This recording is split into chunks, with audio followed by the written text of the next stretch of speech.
ना मांगू हीरा मोती, ना मांगू सोना चांदी। नहीं नहीं नहीं, चांदी तो मांगता है भाई, चांदी तो चाहिए ही चाहिए।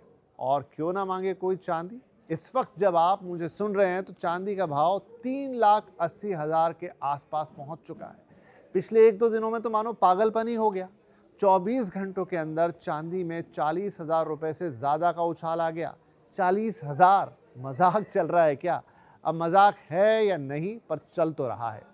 अरे ये महीना ही देख लीजिए, जनवरी की शुरुआत में चांदी 2,38,000 रुपए पर थी, लेकिन अभी जनवरी खत्म भी नहीं हुआ है और चांदी का भाव 3,80,000 पर पहुंच गया है। किसी एक्सपर्ट ने मुझे जनवरी में ही पहले किसी शो में कहा था कि इस साल के अंत तक चांदी 4 लाख पर जा सकती है। साल का अंत? भाई ये तो महीने का भी अंत नहीं हुआ। 25-26 दिनों में चांदी 60% चढ़ चुकी है।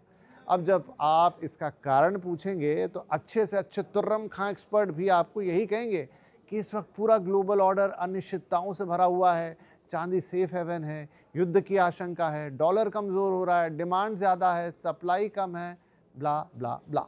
सब मान लिया, लेकिन क्या ये सब कुछ पहले भी नहीं था? था भाई। फिर ये चांदी रॉकेट आखिर क्यों बन गई? सच बोलें तो जवाब किसी के पास नहीं है। गंगा बह रही है और हाथ धोने वाला हाथ धो ले। अब सवाल ये उठता है कि धोते धोते कहीं हाथ जल तो नहीं जाएगा या गल तो नहीं जाएगा? अब जल भी सकता है भाई साहब और गल भी सकता है। ज्ञानियों के पास इसका एक ही जवाब है, वो तर्कसंगत लगता भी है। कहते हैं कि अगर कोई वस्तु इतनी तेजी से चढ़ रही है तो उसके गिरने का खतरा भी उतना ही बड़ा है। बात सही भी है। अभी हफ्ते भर पहले ही एक ही दिन में चांदी 20,000 रुपए से ज्यादा गिर गई थी।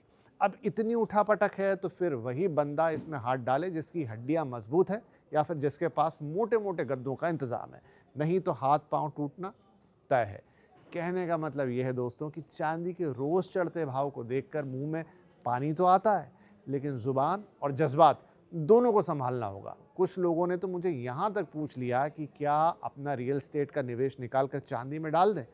जवाब फिर वही है, अगर हड्डियां मजबूत हैं, गद्दों का इंतजाम है तो डाल दीजिए, लेकिन नुकसान के लिए भी तैयार रहना। तो आप अगर सह सकते हैं तो अच्छी बात है, लेकिन अगर ऐसा नहीं है, और ज़्यादातर लोगों के साथ मुझे पता है ऐसा नहीं है, तो प्लीज़ भाई साहब अपनी चादर को उसकी कैपेसिटी के हिसाब से ही रखिएगा, ज़्यादा मत खींचिएगा। चांदी के चक्कर में कहीं आपकी खून पसीने की कमाई का चूरण ना बन जाए। बाकी फिर भी मन नहीं मान रहा है तो CNBC आवाज़ के कमोडिटी शोज़ फॉलो कीजिए, आपको उचित मार्गदर्शन मिलता रहेगा।